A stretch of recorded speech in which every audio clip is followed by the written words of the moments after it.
एक बार स्वामी विवेकानंद अपने आश्रम में सो रहे थे। तभी एक व्यक्ति उनके पास आया जो बहुत दुखी था और आते ही स्वामी विवेकानंद के पैरों में गिर पड़ा। बोला, महाराज, मैं अपने जीवन में खूब मेहनत करता हूँ, हर काम खूब मन लगाकर भी करता हूँ, फिर भी आज तक मैं कभी सफल व्यक्ति नहीं बन पाया।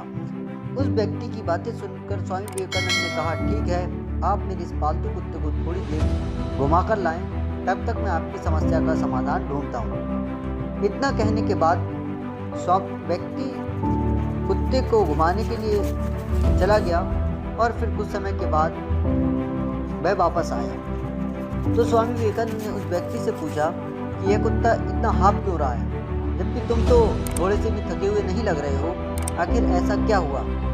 इस पर उस व्यक्ति ने कहा, मैं तो सीधा अपने रास्ते पर चल रहा था, जबकि यह कुत्ता इधर उधर रास्ते पर भाग रहा था और जो कुछ भी देखता उसकी तरफ दौड़ जाता, जिसके यह इतना थक गया। और इस पर स्वामी विवेकानंद ने मुस्कुराते हुए कहा, यही तुम्हारे प्रश्नों का उत्तर है।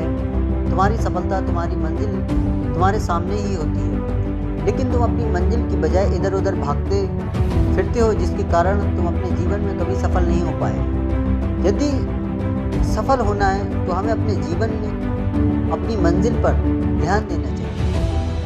हमें जो करना है, जो बनना है, हमें उस पर ध्यान नहीं देते हैं और दूसरों को देखकर वैसा ही हम करने लगते हैं, जिसके कारण हम सफलता की मंजिल के पास होते हुए दूर भटक जाते हैं।